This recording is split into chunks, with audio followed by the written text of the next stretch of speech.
All right, first question of the night. How much of coaching youth sports is about winning and how much is about development? If you could divide it into 100%, you have to delegate to each one. What would you say? Yeah, that's a great question. Winning's important, right? Don't get me wrong. Winning is very important, especially to parents, and if you're going to build a program. Now, you're talking at a younger age when we were bringing up our boys. For me, a successful year is when I had kids that wanted to play the next year. Okay. Right? Yeah. At any level. When I was coaching in high school all the way to coaching with the high school here as a caveman, if I had a kid that wanted to come out and play day in and day out and come again the next day, that was a success for me. That means I'm developing that kid, not just in the sport, but to be a man and to see things through. And that's a tough thing to do these days. So that took more precedent for me. But winnings, man, it's hard to beat winning. Right. Yeah. Right? Solves a lot of problems. It does. Solves a lot of problems. Yes, it does. It does. It does. But they're winning in all aspects of it, as I've learned. I think earlier in our coaching career, like when I think about like my first go at it, a lot of it was winning, and yeah, there was always a development. But as I progressed, a lot of it is going to be development, because even when we don't win, there are, I think, aspects of the game and in life for the boys that they do win at. Right. We learn a lot losing. We went through hard times. We probably learned more losing Yeah. than we did at winning, and I think that's true in life, really. But I remember distinctly a time when we had the boys at a younger age, and we had to play 6 games in one day to get to the championship, and we ended up losing that championship. And I feel the boys grew in that time more than I can say in a lot of other times, because they understood what it meant to put in the work, overcome the adversity, and not really reach the goal that they had wanted, but the hard work and the drive and to see that they could compete at a different level was leaps and bounds a life-changing moment for a lot of them. Yeah. I can remember an instance we were in Lubbock, and I think we went, I think it was a weekend, an 0-3 weekend. And it was not pretty by any means, right? And I remember going out to eat afterwards, and the boys are in their table having a good time, and as we left, I was irritated, because I think at that time it was definitely more about winning. You just wanted to have that feeling for the boys. And they at this time they hadn't won a whole lot. And I was talking to Jonas, I was like, dude, I don't understand why you're happy right now. Like, we just got our butts kicked. Sure. Like, you need to turn up. We got to figure this out. And he really put it in perspective that time, and I think things changed. It was like, he's like, yeah, but he was like, while other kids were at home, doing nothing, I got to come out and do what I like with my friends. We didn't do well, but we learned some things, and we got to go out to eat. And it was just like the little things that they saw at that age. And I think that things really changed at that point. So when I moved into coaching Crew's team, I took a lot of that into this team. Sure. And I'll tell you what, I think has made us more successful at a younger age than our breaking bats. Tough years. Just learning those things. Yeah. So wait, was Jonas 8 or was he 40 at that time with the wisdom? I'm telling you, man, he was 7. Let me just put it that way. No, I think we're at 9 tournament, so he was 8. I gotcha. He was 8, and it was humbling. I remember my wife just looking at me going, "Ouch," and I was like, "Okay," things, we wanted them to win so bad, because we were like the second tier team around here at that time, and they were working really hard. But once we figured out, the development part of it and really focus on that, we just saw them like get up that hill really fast. Sure. Yeah. So, All right, ladies and gentlemen, you are here on the All Sports Best podcast. I'm Trey Gonzales. Today we have Bruce Daughtry on over here with the gray shirt on, and then right over here we have Jeremy Molinar. Today's podcast is sponsored by the Lucky Bull Grill. Upstairs will be opening in the new year, so be on the lookout for that. Something we look forward to every time that the upstairs is open. It's going to be exciting. All right, so we're talking about youth sports, and one of the things that I really wanted to know, I think, more than anything, and this is maybe a out of the left field type of question, but maybe some humor in there. Do you think viewership at the local level would skyrocket if sports betting was done on youth teams? Oh, of course. Could you imagine that? I mean, like, what do you think that landscape would look like? Would that be toxic? Oh, I think it could be toxic. Yeah. I mean, you're talking about some dangerous grounds because you're placing in the hands of adults who don't always make the best decision when it comes to betting. Right. The outcomes of youth kids and their games and who plays, and so you can start to see some of that manipulation come forward. Listen, youth sports by itself can be toxic. We've all seen the videos. And you add the element of money into it, then I think you have a high risk. Yeah, I don't want to see that go down. I think travel ball has already turned this ugly corner where like the egos of coaches have taken over, and they want to walk around with these, Look at me, look what I've done. Yeah, right. Which we all know it doesn't really matter, right? No. Until you get to high school and even further on. So I think there would be a lot of manipulation when it comes to sports betting. Would it be fun? Probably. Like, I think a tournament would be really fun to go to. You would see some crowds. Yeah. you would see That's some for sure. crowds. I think you would see more crowds. Absolutely. Yeah. I just think the risk is not worth it. Right. Yeah. That's an interesting question. Well, we see it at the pro level, then you see it Yeah. at the college level. Hey, we have people everything not kinda getting into the trickles Hall down. of Fame because of betting and money. So That's true. and you add youth into it. I mean, Exactly. All right. So obviously, a big question for tonight. Intense moments happen in youth sports always, right? There's things that happen with umpires, kids, parents, all the above. Coaches definitely take part in that. What's something that you remember that maybe will never leave you in terms of like a crazy story? So I'll take this one. Go ahead. First, all right. Let me just tell you this. Me and Jesse were always the more calm ones when it came to the Blues. Bruce was very chirpy, but Bruce had that type of personality where he could be chirpy and really pick, and for some reason never got in trouble. never got in trouble. If I say one word, it's like You're gone. step back. Get out. Go to the dugout. So we learned that really quick. And Jesse was always just really like straight line, kept his composure. But you remember when Raymond Valenzuela was helping us a little bit? Oh man, do I ever? Raymond's one of those dudes. Oh, are you talking about seriously. the Hobbs incident? No, this is a Ruidoso incident. Okay. So Raymond's a guy, like, seriously, and I will tell you this. He wants every kid to do well.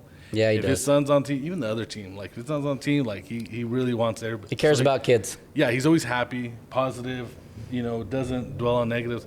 So for him to kind of get out a bit, things got crazy. So, and we talk about, we used to play teams, I'm not going to say where they're from or anything, but it's funny because we would get ready to go to this championship game, and it was against a team that we had battled with for a couple of years, and for the most part they've got the better of us, but this time we were developing really well and we were really strong at the point.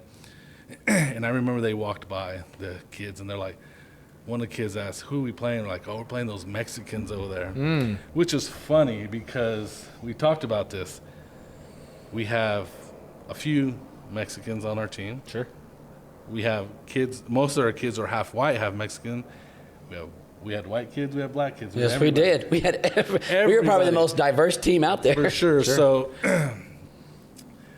and I think every kid took that to heart. They did. And they were angry, and they're ready to get this game going. So it got a little intense when we're throwing at each other.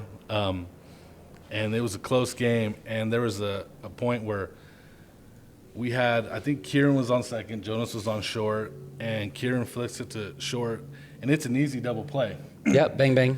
And this kid doesn't slide until he hits the bag. And this kid's huge at the time. He's probably 5'9". Jonas is all of 4'7". Just takes him out. I mean, and me and Bruce are like, we get it. It's baseball. We'll play hard back. And parents start erupting, of course. And look, when the parents start erupting, it gets ugly quick. Oh, man. And then their parents are, and then I just heard Raymond. Raymond never says anything. Raymond just throws his hat down with many choice words like, Sure. That's bull. Right. He slid too late. If you do that again, you and me, now. Wow. And the coach is like, really? He goes, really? And we're like, oh, man. Man. Raymond's pissed. Right. And it was the best thing that happened, because from that point on, we put, I think, 8 runs on the next inning. Wow. And then 4 more, and they Kinda never lit put a another fire. one.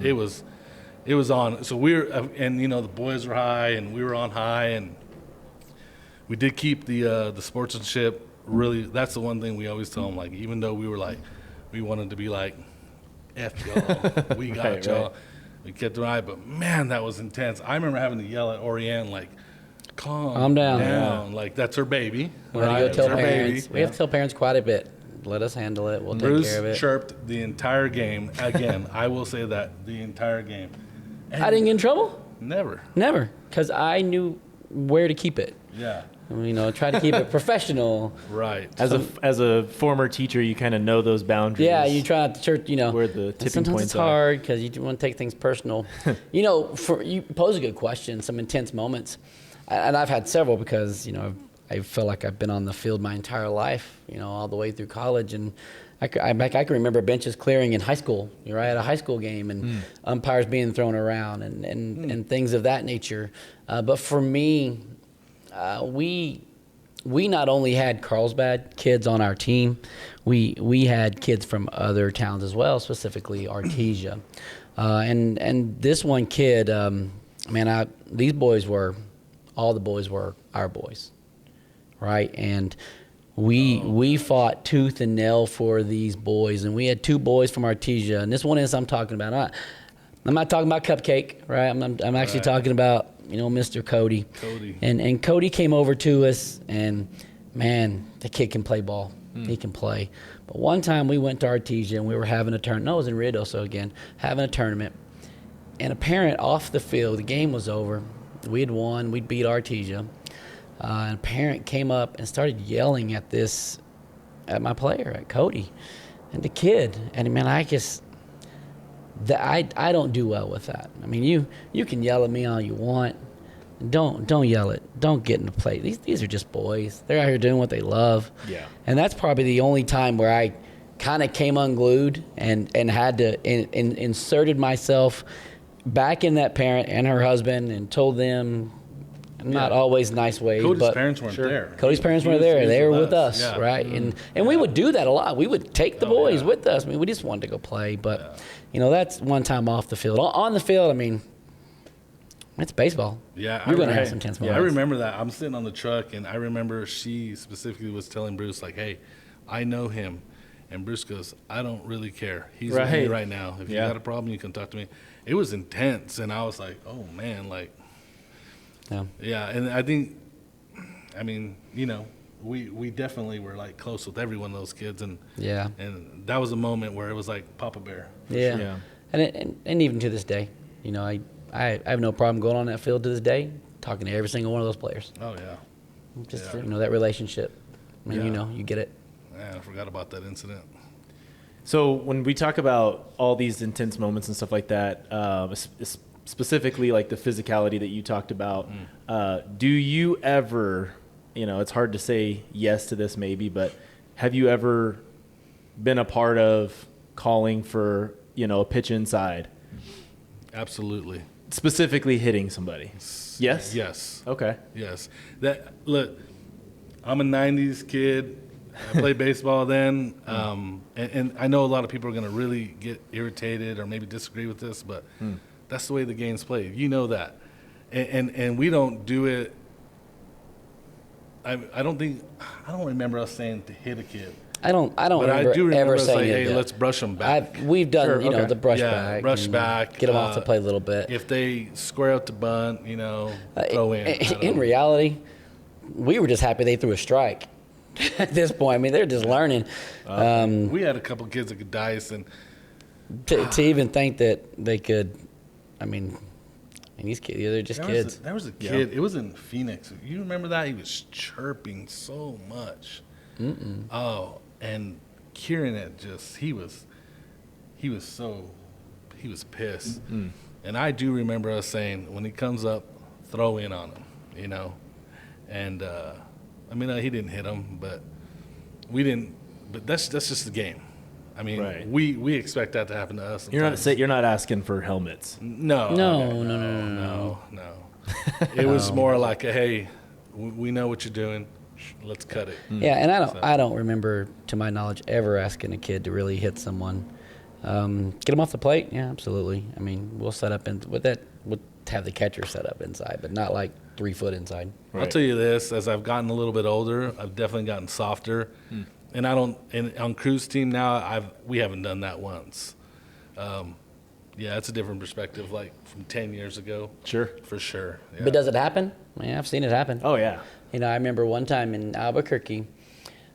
I don't know if you're aware of, we were playing a USSS game, and USSA game, and you have to score so many points within so many innings to save pitchers, right? And we were beating this team, and we were definitely going to win, but we needed like 3 more runs in order to end the game. And I remember distinctly a coach across yelling at us, saying, if that's how you want to play, the next person up's getting hit. And I'm thinking, man, so I know it happens. Yeah. Did they do that? They didn't do it. But, you know, of course, we hollered back. We're just trying to get out of this game, save our pitcher's arm, because it's all about runs and pitcher's arms. And listen, Jonas is, I would say like 3 or 4 times when we would play some of these bigger tournaments, is when he would go play with 8. So a lot of kids knew him. He got hit purposely 3 times. Really? Yeah, and I mean, the first time he was really like sort of heartbroken that they would do that to him, because he was like just kind of I don't want to say soft kid, but just like he just couldn't believe that happens. But, you know, we just told him, like, that's going to happen. You're just going to have to get to first base and find a way around. and you learn to teach them how to take it as a compliment. Yeah. So, but yeah, it's happened to us, but yeah, we'll brush them in for sure. Sure. All right. So just youth sports as a whole right now, declining for boys in terms of participation, and it is increasing for girls. Where would you point that to specifically if you have anything in mind? Well, I mean, if you're talking youth sports as a whole, all across all sports, football, baseball, everything, I mean, I think a lot of it, we know football is declining.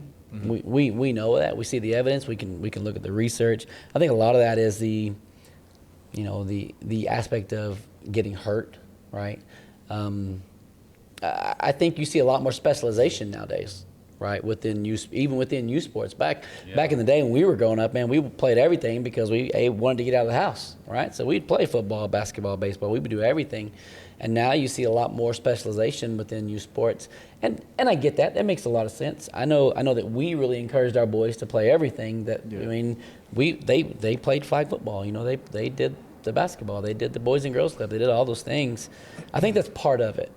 I think another part of it, with that specialization, and this is a good and this is a bad thing. Let's talk about baseball specifically. It's really become an affluent sport. Like you got to have some money. Yeah, you got to spend if money. you're gonna play travel baseball. I wish that wasn't the case. When I was growing up, everybody played Little League because it was cheap and you didn't have to pay a whole lot, if at all.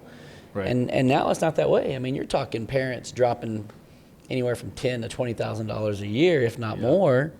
Wow. To play travel baseball, and some people can't do that. I mean, they can't do it. They're unable to. Right. I think that's part of it.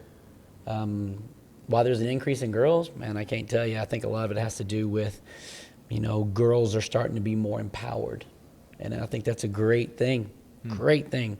That man, we have some great female athletes that are great role models, and girls they know, hey, man, I can do anything. And that's a powerful saying for our ladies, and I'm happy about that. I think a lot of it is our boys don't always get that same message, because they've been told that forever, millennia, but now we start to concentrate that message to the girls, and we should. maybe we should also concentrate that message to the boys. You can do anything. Okay. I mean, I think the dollar sign definitely is a big deal. It is expensive. I think most parents will find a way. I'll go back to baseball specifically. What we've seen is like one of the issues with, like select teams. How we do now is if you don't feel like, and I'm gonna say it. My kid's got to be at shortstop batting one hole. If he's not, I'm gonna go start my team. And then you start seeing these teams that they just consistently water down because there's very little talent that just starts spreading, and then I think teams fall or the off. team hopping, right? And then The you team don't see hopping. those kids develop and go to the next level or continue playing. Okay. Yeah. See, well, and so that was actually why I was going to play devil's advocate on this one, because to me, it's almost, I mean, I could be wrong. I'm not involved in this right now, but to me, it's almost better when there's more teams, right? At the local level, so that the kids that aren't very good Absolutely. get the development. I looked it up. It said $3,700 per kid is about the average of what you have to spend minimum, right? Yeah, if you're going real super local. Hey, that's on the.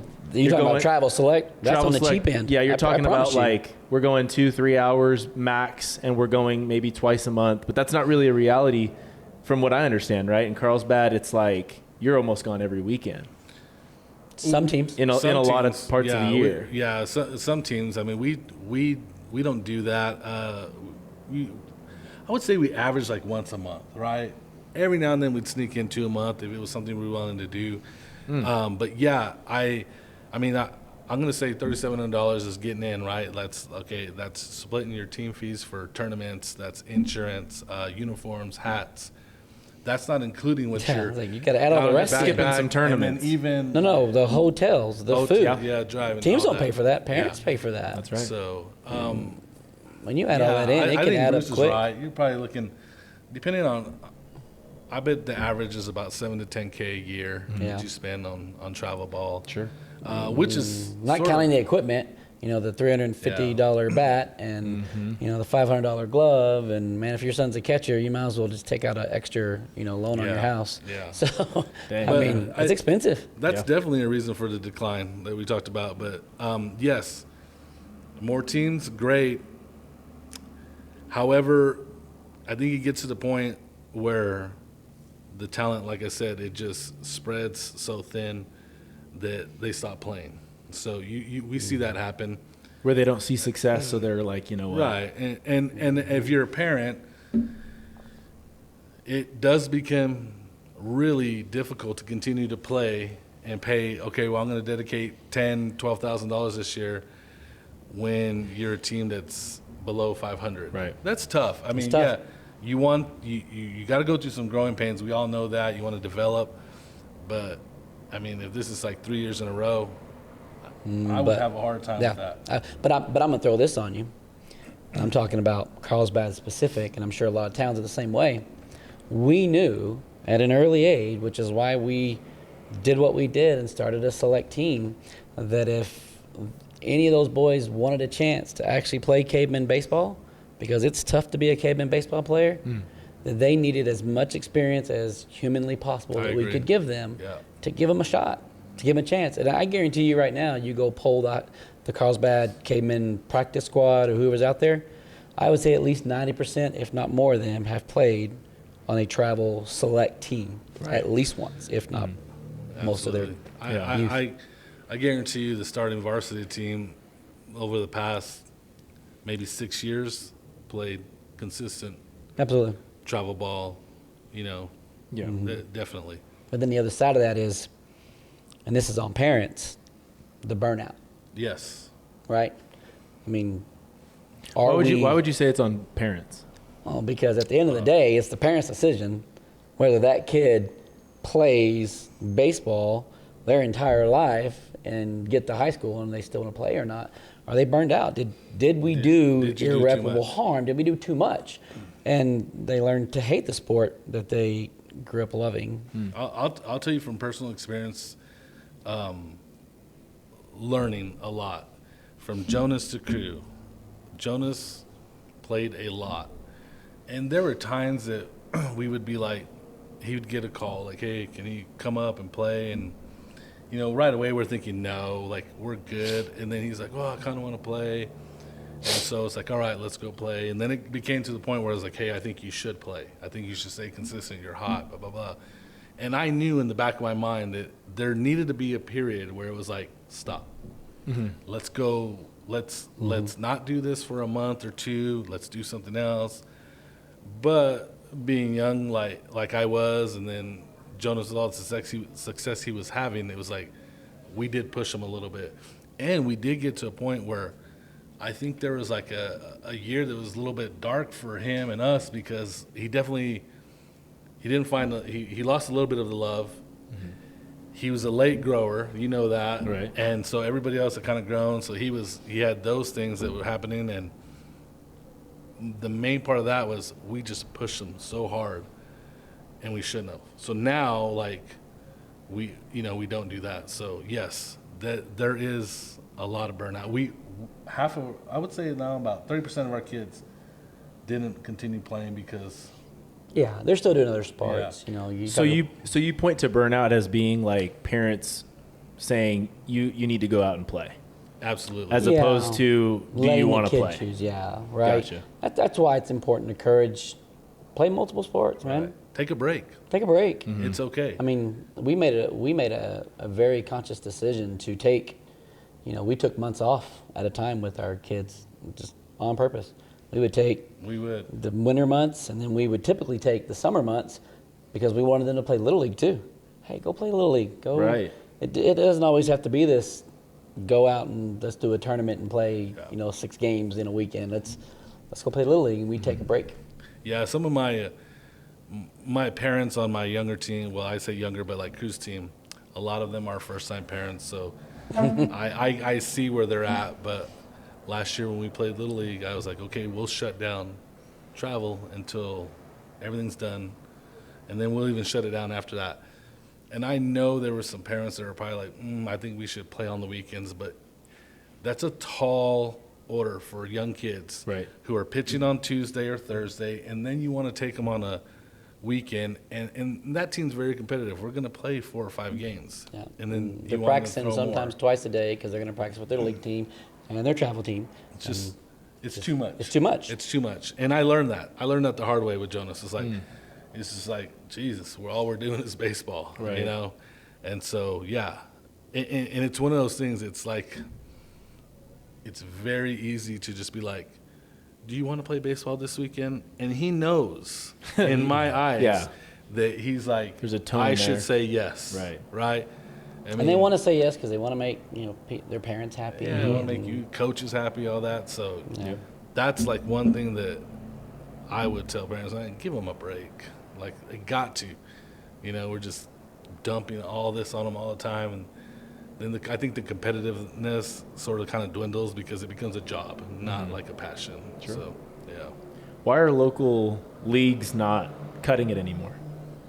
Because I've seen that there's still all-stars, so it's very limited, but we went from 3 leagues to 1, right? Parent participation. That's what it is. It's a big one. When I was a kid, I felt like there was more of it, right? There's 3 leagues, American, Shorthorn, National. Right. And there was a lot of competitive baseball at that time. I know there was I went and watched you guys play. When we moved back, I went and watched you play Little League because you guys were living across the street. And I remember, and it was still kind of the same. You guys were playing at Shorthorn. Thanks for going. Yeah, for sure. Sorry about that. But I think a lot of parents don't want to deal with it. And I understand it too. Like Bruce is a principal, he's a coach, we can understand that. Like, they don't want to deal with the other parents. And so it's easy just to be like, I'm not doing that. So one league's gone, and then the next league's gone, and I will tell you this: the reason locally you're seeing that suffer is because these other sanctions like U-Trip, Perfect Game, and so on, it is more competitive, which can be more fun. 100%, I do believe that, and I say this term lightly. It's more like real baseball, leads, pickoffs.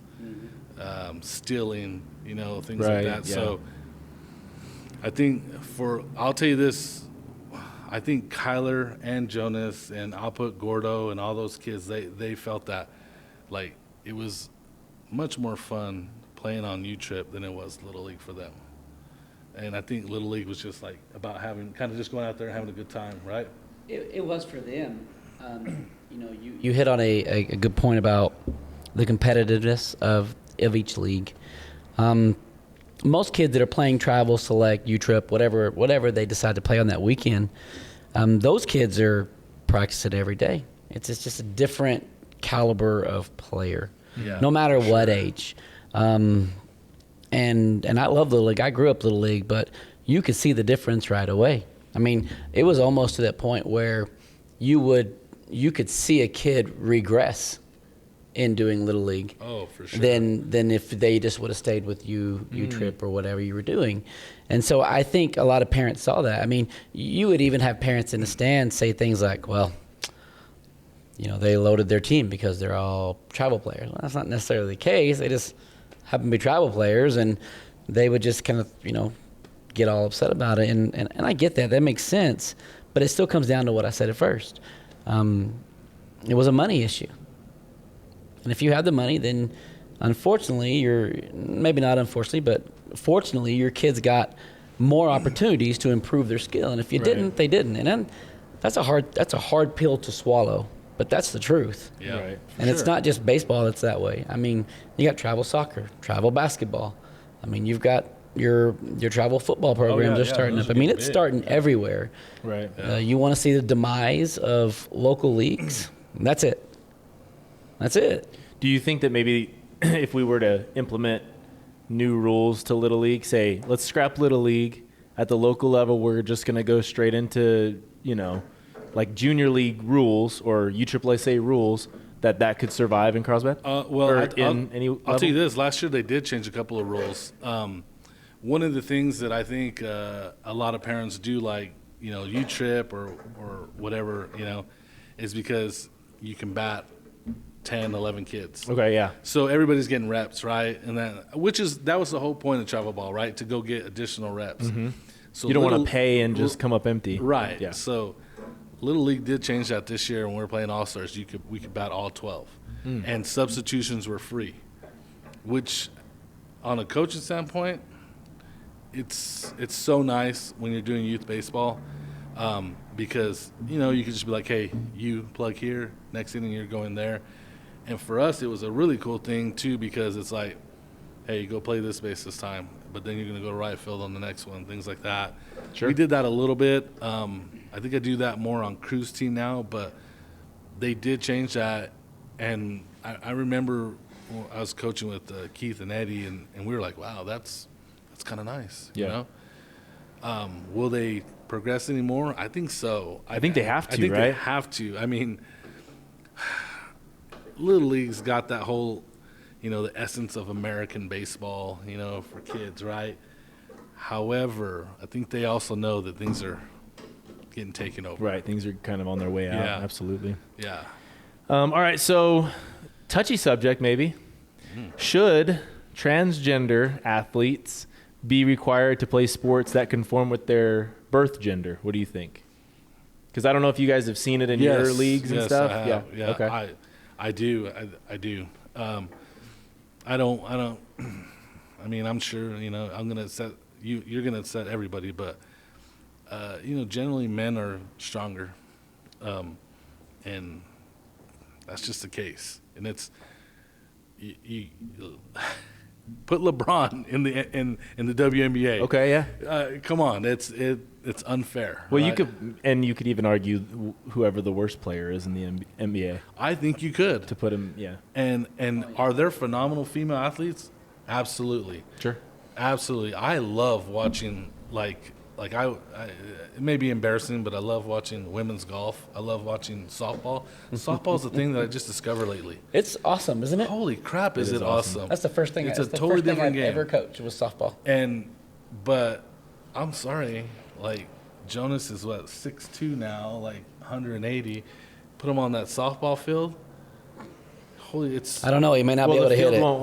The field's so small. I think even if once he misses you get the ball, over, it goes over. You foul tip it and it's going to find its way. Okay, Yeah. Here's the thing. Crew plays in that size of field. He's 12 years old, and he's a small 12-year-old. I think we have kids on our team. I think we have 6 kids on our team that hit home runs on a regular basis, and they're 12.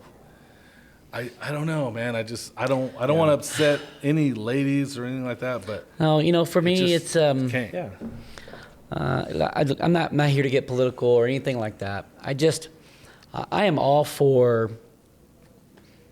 people who want to identify a certain way. That's okay. That's their life. That's their business. That's great. Oh yeah, That's right. And that's amazing that they have the willpower and the courage to do those sort of things. But with the same breath, I'm gonna say women have fought so hard to be recognized for the great things that they've done. And when you have, for instance, I don't know if you read about the swimmer lately. Yeah. Right? I think Right. Came in and just Yeah. annihilated records and really took something away from a young lady, at least in my opinion, so take that for what it means.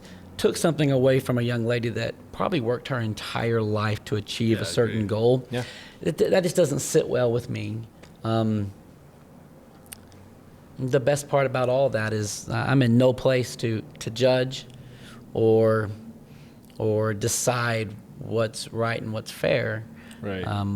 But it's a hard pill for me to swallow that people have worked so hard in their entire lives. You want to identify yourself as a tree? Be a tree. Own it. Yep. Whatever you want to do. I could care less. But you got to go play with the men. Right. You know what I mean? I was having a conversation with one of our soccer girls. I work at the high school, and man, that's a great thing, and I love it. And I get to have conversation with our athletes, all of our students. And there was a group of soccer girls at lunch one day, and I was like, "Hey, what happened this year?" And they're like, "Well, it was a tough year." They were talking about it. I was like, "Y'all look pretty good." I mean, I had high hopes. I'm like, "So a couple years ago, man, you guys were great." I was like, "I think y'all could have taken the guys." It's like, "No, we played the guys." And the guys didn't have a good record that year. I mean, it was good. bad. And the guys came out and just annihilated them. They said, "No, they beat us bad." And in my mind, it kind of relates back to your question. I'm thinking, it's just a different caliber. I mean, it's just we can't overlook the genetics. Are there some female athletes out there that scare me? Psh, you're kidding. Heck yeah. I wouldn't want to face them in any sport because they're going to make me look silly. For sure. Right? For sure. But absolutely. it's just, it's just a different when you're talking about genetics and kind of what that goes into. Yeah. No, I just wanted to see how you guys tippy-toed around that one. I'm just How'd I do? kidding. Do you feel like I tippy-toed? No, Okay. you guys went at it. I appreciate it. tippy-toed a little bit. No, not to be political at all. I just wanted to hear from a coaching standpoint, you see how hard your players work.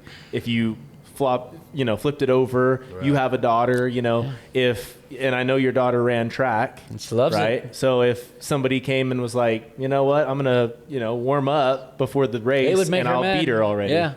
Without even having to train I'll her. say this with the same breath. I would gladly coach the cavemen softball girls, but let's have the baseball players all come play Did for you just me say instead. the cavemen softball girls? Cave girls, cave women. Sorry. You threw me off with your question. But no, I get all the baseball players to come play softball. We'll win state easy. Right, exactly. That's the next move, right? All right. One of the things that I talked about with a physical therapist that I've been seeing was caffeinating, how much people or kids are using caffeination. Am I saying that right? Cokes, The monsters. Red pills, Bulls, energy drinks, all of the above. It's not regulated, so you can't go, oh, well, I have to be 18, let me show you my ID. You can just have it at any point. Do you guys see that at the youth level, just energy drinks before games, overdoing it, coffee maybe? Well, I did in high school. Okay. Oh, when I was, we were there together. But I had the JV and the C team programs, and I was out there by myself, with those 30 plus kids. Yeah, I don't know how you did that. And every day, Yeah. every day before practice, every day before games, no matter how much I lectured, no matter how much I said, nope, you can't bring that stuff, you can't do that, they would just pull the monsters out of their bags, and they would just down it and go. Yeah. And I didn't see it as much when the kids were younger, but the older they got, the more you saw that. So yeah, I think it potentially could be a problem because it's not healthy. No. I mean, we encourage kids to just water, at the very least, sports drink, but water, and they're just, they're trying to get that little extra kick because they know they got, a 4-hour practice ahead of them.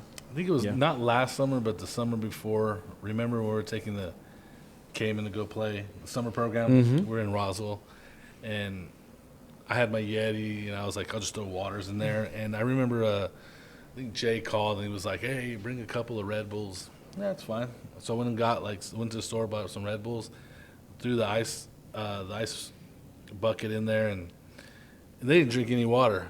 Really? But they drank all the Red Bulls. Yeah. And I was like, that was an eye-opener because they weren't doing that when they're young. No, they weren't. It was more Gatorade or water. So the next day I did just take water. I was like, and everybody's like, where's the Red Bull? Where's my Red Bull? So I was Right. like, I was like, I don't want to be the guy who's just giving everybody Red Bull. They were sold out. But yeah, I'll tell you right. I got a text message today. Jay had to go run the loop. Can you bring me and Tanner a Red Bull? One, I couldn't, but I wasn't going to anyway. Like, I don't think you need a Red Bull. Right before you run? That Probably seems not the like best the worst idea. thing to drink. It's pretty rough on your heart. Yeah. Yeah. Yeah. And I will, oh God, let me tell you this experience. So I remember we were at La Tienda. There was those, I don't know what energy drinks, but they had it was some flavored candy. And I told Oriana, I was like, oh, I'm just going to buy those just to try them. I don't even drink energy drinks. Of course, I never drank it, threw it in the back of the fridge. And I'm driving up home, me and Oriana, and Jonas is like, hey, something's wrong with crew. Really? He can't breathe. His heart seems hard, and he's in tears. Wow. And he's like having a hard time breathing. Like what the fuck is going on? Right. And then I felt his heartbeat, and I'm telling you, it's like, and then we figured out. Jonas like, yeah, he took one of those energy drinks in the back. I'm like, why? Was it why the would whole you thing? Was it the Sour Patch Kids ones? Sour Patch Kids, Oh that's what it was. my gosh. Chugged the whole thing. We had to go to the emergency. What they had to do to get him to release all that, he hasn't really asked for energy drinks since. I believe it. But we kind of make fun of him now, like, hey, you want a Red Bull? He's like, no. Yeah, it's not going to happen. But he does tell me, he goes, it looks good, but I'm not going to go there. I don't know if it's necessarily a problem, but it can be healthy, and the kids obviously feel like it gives them some sort of advantage, or they wouldn't keep doing it. It's always something, though, right? Yeah. I think it's always going to be something. Back in our day, it was like creatine, right? I mean, I don't know, when I was in college. Which creatine isn't bad, No, it's right? not As long bad. as you Long take as care of you yourself. Take care of yourself, right? And it's kind of I with think all you have to be things. very careful how you monitor that, is what I've been told. Right. We've had that conversation, too. But I'll never say no to protein. Protein up. Help heal those muscles. Love it. Right. Yeah. Yeah, I've seen it culturally and socially. You see people shotgunning, energy drinks in the dugout, and I saw it a few times at the big league level or minor league, college, whatever. Yep. Where you'd see it on TikTok. They hit the bottom of their cleat and they chug the energy drink, and so a kid that's 10 years old thinks that guy is the best player I've ever seen. I'm going to do what he does. It's probably what I True. did it. Now listen, I'm a little bit older than you, so back in my day, it was, hey, we're going to get some Red Man, we're going to wrap our bubble gum around it, and we're going to go to town because that's what, because that gave us the advantage, because that was, your nicotine, your, rush. How early do you guys see that? Tobacco. I didn't see it hardly at all in high school. Matter of fact, I didn't see it at all when I was coaching in high school. Then was it there? It's just not as cool anymore. I Is that feel what like you think it that's is? something that just kind of fell off. When I was in high school, I mean, You weren't on the team. you weren't on the team unless you were doing that, right? Yeah. Which is funny because all the guys that are my age that coach now or whatever, they're still, still doing it, But yeah. I feel like that kind of fell off. I think so as well. I don't know anybody who does. And if they do, they hide it well. Well, now you've got the Yeah. the vape pens and things like that. Right. But That's Is that an something issue. you guys see even at the youth level? I mean, we knew a few. Yeah. It was nothing that we ever dealt with or I ever You didn't dealt see it at the personally. field, really. No, but no, I did. we did have a player that had struggled with some vape pens specifically, and we did everything in our power to talk to that mother and that kiddo, and we did everything to help him out. Honestly, it's probably the one that sits on me pretty heavy is this young man, because man, he had some talent. freaking stud. Like pound for pound, just talent, right? And he just kind of fell off the face of the earth. I mean, I don't even see him at the high school anymore. Yeah. And just it breaks my heart to think of that. You know, obviously there's other things involved, but I mean, I remember how we discovered him. It was like we got called about trying out another kid, and he came along with them. Yeah. And, As a friend. we were like, "Is this a package deal?" Because we really like this kid, you know. But this one not so Yeah, much. this one, but we really like this one, you know. And Right. he was a stud, man. It's so good. So, but yeah, that's the only. But Only time I ever remember dealing with it at a young age. Sure. At an older age, I don't remember dealing with it at all. At all, not even a little bit. Wow. yeah, I guess we're fortunate that kind of fell off, which is good. Yeah. Yeah. So. Well, guys, thank you for joining. Appreciate you for talking on. We talked on everything, right? Youth sports, some of the problems going on, just in sports in general and stuff like that. But I appreciate you guys for joining. No. So, Fun. Coach Daughtry, Coach Molinar, appreciate it. Well, we appreciate you having us out. Yeah, That's keep the awesome. content up. I like it.